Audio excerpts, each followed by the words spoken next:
Hi, folks. I'm Chris Dorr here with Tennessee Gun Owners. And in this video, I'm going to give you our take on New Orleans and what happened down there.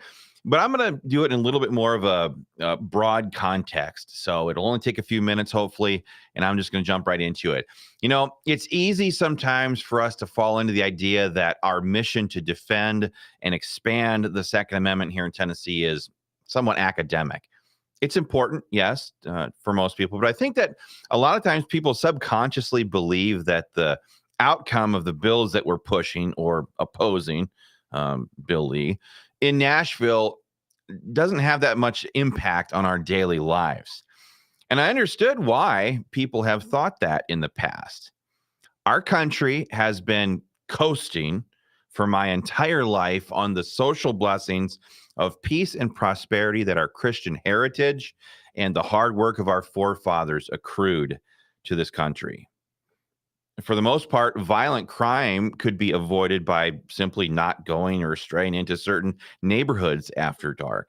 Random acts of violence for most of us growing up were so rare that we almost never heard of it happening. In fact, growing up in the peaceful 1980s as a kid, I don't think I knew a single person who carried a concealed handgun.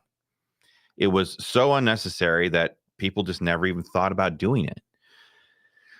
But the attack in New Orleans the other day reminded all of us, I think, that the society we grew up in, the cultural security that America thrived under for generations, it's gone.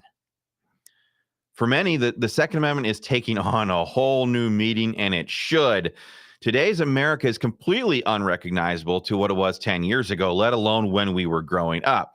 In just the last 2 weeks, we've seen a terrorist kill 15 people in New Orleans using a vehicle, a rifle, and IEDs designed to kill the first responders. We've seen a Tesla truck loaded up with a bomb and detonated in front of the Trump Hotel in Las Vegas, sending a very clear message.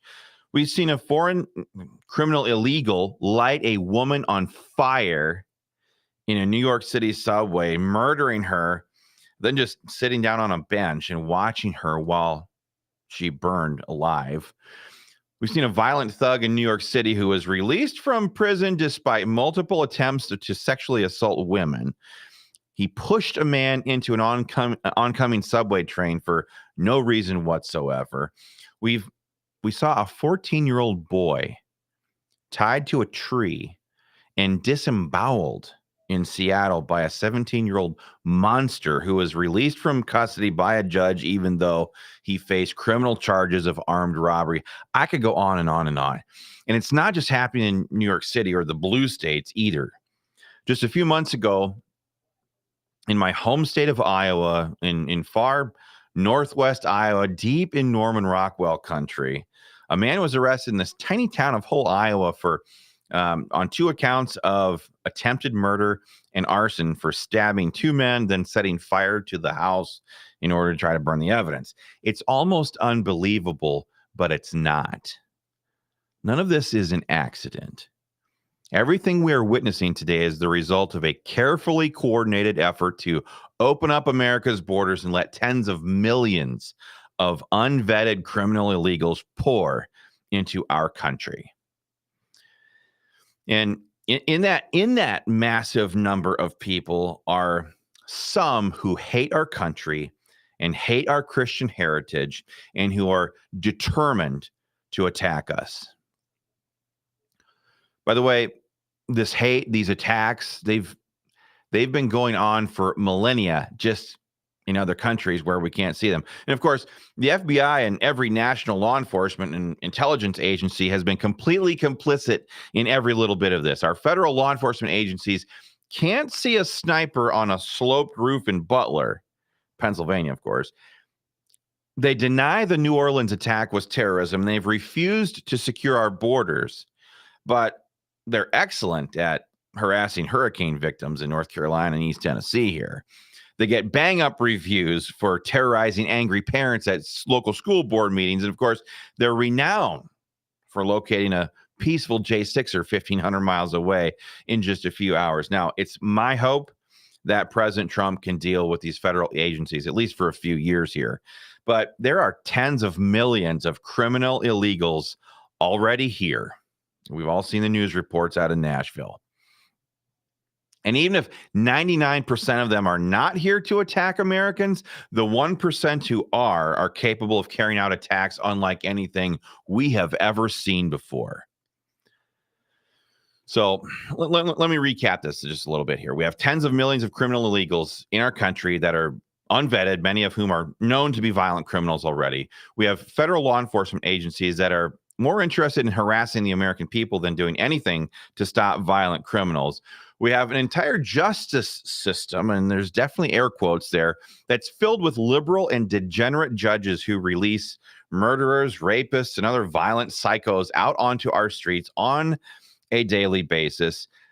And we have a culture, an American culture, that is degrading in real time as it collectively turns its back on the Christian heritage of faith, personal responsibility, and community ties that united us in the past. This is a recipe, all these things together, this is a recipe for disaster, violence, and chaos.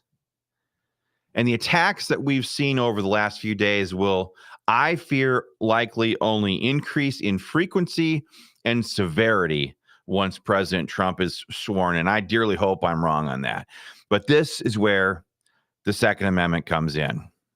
And it takes on an entirely new meaning. Defeating gun control, or Bill Lee's red flag gun confiscation laws in Nashville, isn't just a political objective anymore. It's becoming a matter of life and death. Is that sensational? Some might think so, but I don't. You see, despite all the violence that we are seeing carried out against people like you and me, we still have politicians all over this state, in Nashville, and all over this country who want to ban AR-15s, outlaw high-capacity magazines, register our guns, and limit how much ammo you and I can buy. That makes me angry, and I can't imagine that makes your day any better either. But here's my point in all this. We need to step on the gas and do everything we can to defeat every gun control bill, pass every pro-gun bill that we can think of right now to make it that much harder, or much easier, I should say, for Tennesseans to be able to defend themselves in the years ahead.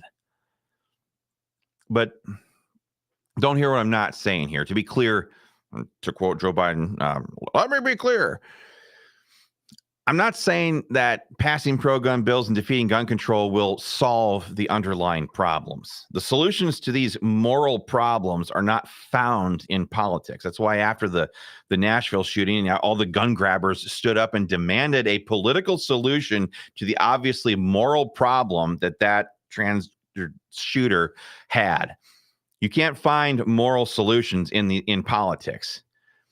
The moral solutions to our problems today are found in our churches, our homes, our private schools, not our government indoctrination centers, and in our neighborhoods where we are all united in our culture and in our heritage. Those things, those fabric of society moral problems I was just talking about, those are beyond the scope of Tennessee Gun Owners, this organization. Beyond the scope.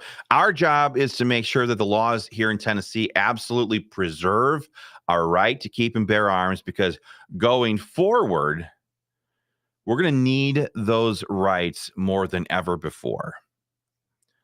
So stay free. This is the conclusion here. Stay free. Buy another AR-15 and a couple cases of ammo, and get on your pastor to start doing their job. That's how these moral problems will get fixed. And if you're not already a member or joined up with Tennessee Gun Owners for 2025, it would be our pleasure and my honor to have you join this merry band